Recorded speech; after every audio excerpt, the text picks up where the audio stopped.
I thought we did a lot of things good. Thought when we made our mistakes, we capitalized on them.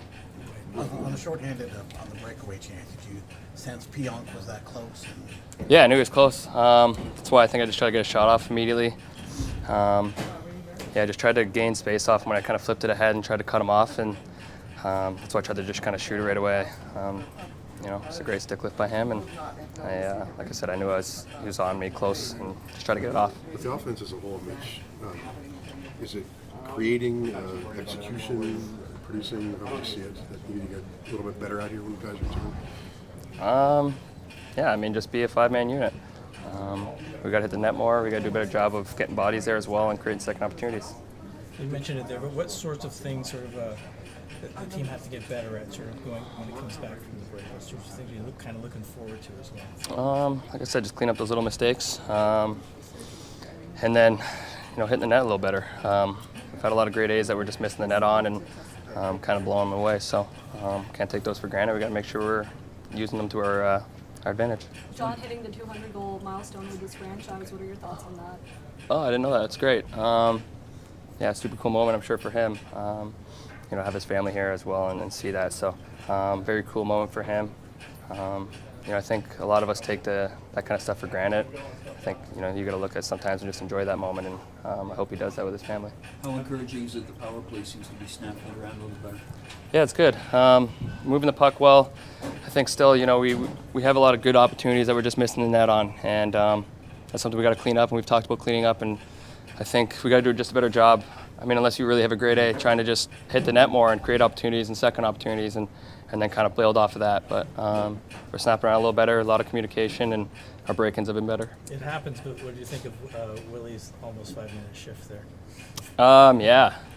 It's got the iron lung, so obviously the whole 4-minute power play, and then they did a pretty good job of sustaining some pressure after that. So don't want to be in that position as a player. It's not a lot of fun, I'll tell you that. So he did a good job just kind of holding a position and then getting off. It's the first game Tanev missed this season. What kind of impact do you think that has when you're used to seeing him in the back end and just not there? Well, and he brings a great deal of help, especially defensively, blocking shots wise, penalty killing wise. So you definitely miss a body like that. But like we've talked about all season, man goes down, next man up. So we've done a good job of that. With the break now, Mitch, are you able to separate yourself from hockey and go have a nice little break here and just relax? Yeah, definitely. I'm really looking forward to it, to go spend time with my family and friends and just relax with them and not talk hockey. We just have to clean up with some of the things off the rush and the transition part, especially against a team like that. That's obviously very good, and their top line is as lead as any at making plays and taking advantage when they get time and space and when you're chasing them. So, because there was lots of that game, especially in the first two periods, I thought we were getting on top of them. We're on the forecheck. We were playing in the offensive zone and just putting the game in our favor.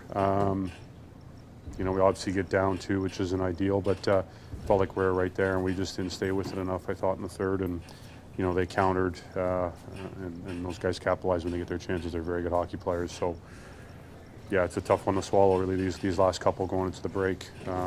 We know how important every game, every point is, and, frustrating we didn't come with more over these last two. So we've had a lot of hockey. We got to use the little break here to enjoy some time away. Obviously a special time of year, and two big games when we get back. So, it's not the way we want to go into the break, obviously. Where would you like to see the team grow when you do get back? Pardon? What sorts of areas would you like to see the team grow when you do get back? Yeah, I think we just have to clean up some of the stuff. To me, a little bit on the transition piece that it's been a little inconsistent for us here. There's been some good games and some good stretches of it.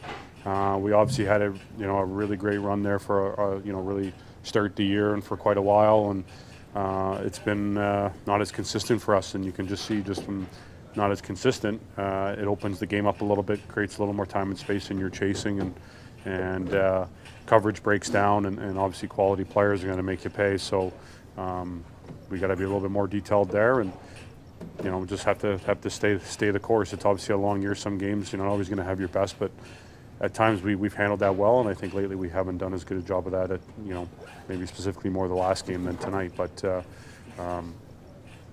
we've played a lot of good hockey, so don't forget that as well. We just got to stay the course, and like I said, use these 3 days to kind of get away and enjoy some time at a special time of year, and come back eager and hungry, knowing how important each and every game is. You guys had a surprisingly good run when Austin first went down, and won a bunch of games. And since he's come down this time, not playing as well. Is it just a matter of that's going to catch up with you when you're missing a player of that quality?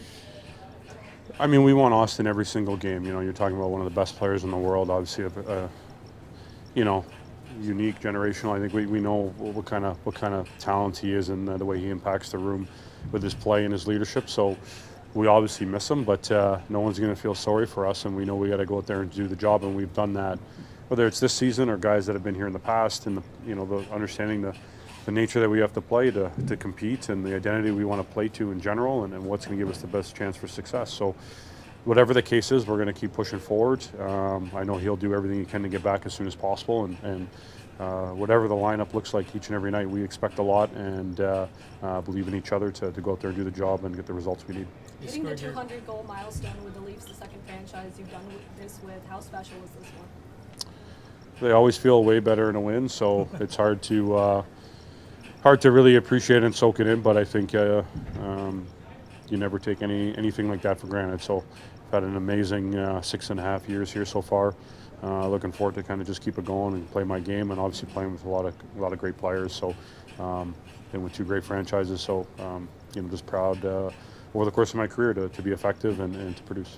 The first goal you scored looked a lot like 3 of the goals Winnipeg scored tonight. So everybody was right at the corner of the net when pucks were going in. Yeah, it was just obviously just trying to, for myself on the goal, was just trying to read the time and space, especially in the power play, and how long I've played with Mitch, knowing his instincts and what he's looking for, and the things that he talks to me about to be ready. So, that's where the puck's got to go if it's got to go in. So, and then like I said, for us, when coverage breaks down and you get behind and you're chasing, it just breaks down, and it's hard to catch up and cover everyone, especially when plays are being made at that type of pace and you're trying to recover. And like I said, they have those types of players. So, we have to clean that up and be more consistent with it. You see when it's really good, the way we carry play, the way we can defend, and the way we check.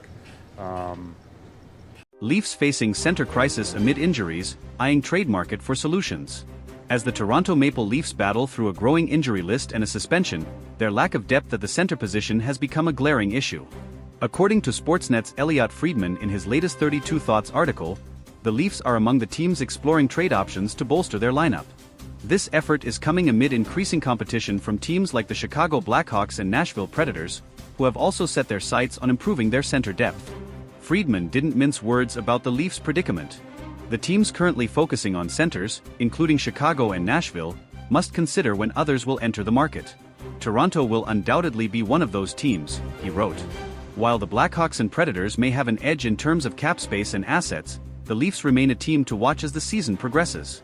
The Leafs situation is urgent, with up to 7 forwards currently unavailable due to injury or suspension. Ryan Reeves is serving a 5-game suspension, while key players like Austin Matthews, upper body, Matthew Knies, upper body, Kaye Jarnkrok, groin/sports hernia, David Kampf, lower body, Max Domi, lower body, and Max Pacioretty, lower body, are all sidelined. The team has even considered temporarily shifting Mitch Marner to the center position, highlighting the severity of their depth issues. This isn't just a short-term concern for the Leafs.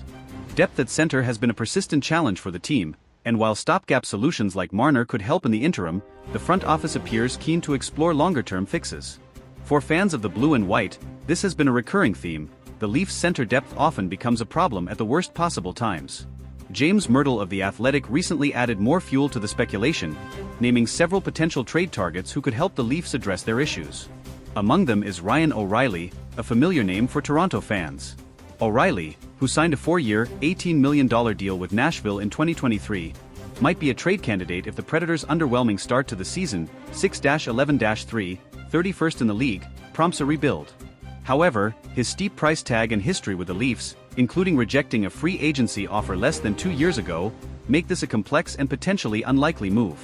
Other names mentioned by Myrtle include former Leaf Nazem Kadri, currently with Calgary, as well as players like Michael Granlund, Nick Jugstad, Brock Nelson, Yanni Gourde, Trent Frederick, Radek Faksa, and Sean Corrali. While some of these options seem more plausible than others, it's clear that general manager Brad Treliving will need to get creative to find the right piece without mortgaging the team's future. Cap space remains one of the biggest obstacles for the Leafs. Unlike teams like Chicago and Nashville, which have more flexibility and assets, Toronto is walking a financial tightrope. As Friedman noted, competition will intensify as cap-constrained teams strive to create room. For the Leafs, that could mean waiting for the market to develop further, a risky move given their current needs. The situation also highlights the Leafs' ongoing struggle to build a roster that can withstand the grueling nature of an NHL season. Injuries are an inevitability in hockey, but Toronto's current predicament underscores the importance of depth, a quality the team has struggled to consistently maintain. Looking back on recent years, the Leafs have often leaned heavily on their star players, particularly Matthews, Marner, and William Nylander. While these players have delivered in spades, the lack of reliable depth options has left the team vulnerable in critical moments. The current crisis at center is merely the latest example of this recurring issue. Some fans have called for more aggressive moves from Treliving, arguing that now is the time to strike while the team's core is in its prime. Others, however, are more cautious, pointing to the dangers of overpaying for short-term fixes. Striking the right balance will be key, especially as the Leafs aim to keep their championship window open. Despite the challenges, there's no denying that Toronto has the talent to be a contender, provided they can patch up their lineup. The ongoing rumors and speculation surrounding potential trades show that the Leafs are at least exploring every avenue to strengthen their roster. For fans of the blue and white, this moment feels like a pivotal point in the season. With a lineup ravaged by injuries and a tough schedule ahead, the Leafs must act decisively to avoid falling behind in the standings. The addition of a dependable center could be the difference between weathering the storm or watching another season slip away. Whether it's O'Reilly, Kadri, or another surprise name, one thing is certain: the Leafs are under pressure to deliver. And for a fan base as passionate and loyal as Toronto's, there's no room for excuses. The time to act is now, and Leafs Nation is watching closely. As the trade deadline approaches, the stakes couldn't be higher. Will Treliving pull off a move that solidifies the Leafs' status as a contender, or will the search for center depth become yet another chapter in the team's long history of what-ifs? Only time will tell, but one thing's for sure, it's never boring in Leafs land. As the Maple Leafs navigate this critical juncture, their fan base remains as vocal as ever. Toronto is a city that breathes hockey, and the pressure on Brad Treliving to make the right moves is immense. Every decision he makes, or doesn't make, will be scrutinized, from talk radio to social media, where Leafs Nation is already debating the merits of the various names being floated as potential trade targets. Among the louder debates is whether the team should prioritize a high-profile acquisition like Ryan O'Reilly or Nazem Kadri, or focus on a lower-cost, reliable center who can fill a supporting role without costing too many future assets. While O'Reilly's leadership and playoff experience make him an attractive option, his contract and recent history with the Leafs add layers of complexity to any potential reunion. Similarly, Kadri's gritty, two-way playstyle remains a fan favorite, but his cap hit and availability might render him an unrealistic target. Another factor complicating the Leafs situation is their tight salary cap. While Chicago and Nashville can make moves with relative ease due to their financial flexibility, Toronto must navigate a labyrinth of constraints to make any trade work. This likely means including salary retention or moving existing contracts to make room, which could drive up the cost of any potential deal. The question then becomes, how much are the Leafs willing to sacrifice to address their immediate needs? One potential trade partner generating buzz is the Seattle Kraken. Yanni Gourde, a dependable two-way center, has been mentioned as a possible target. Gourde's versatility and championship pedigree from his time with Tampa Bay make him an appealing option. Seattle, however, is in playoff contention and may not be inclined to part with a key piece unless the Leafs can provide a substantial return. Another intriguing name is Brock Nelson of the New York Islanders. Nelson is a consistent scorer and reliable faceoff man, qualities that would undoubtedly bolster Toronto's center depth. However, the Islanders are notoriously cautious when it comes to trades, and prying Nelson away would likely require a significant package, including picks or prospects that the Leafs may be hesitant to part with. For all the trade talk, some analysts believe the solution might come from within. Sheldon Keefe has shown a willingness to experiment with his lineup, and players like Pontus Holmberg or Fraser Minton could be given an opportunity to step up. While relying on less experienced players carries risks, it might be the Leafs' only option if the trade market proves too costly or slow to develop. Adding to the Leafs' urgency is the timing. The Atlantic Division remains one of the toughest in the league, with teams like Boston, Florida, and Tampa Bay continuing to dominate. Any prolonged slump could see Toronto slip further down the standings, putting their playoff hopes in jeopardy.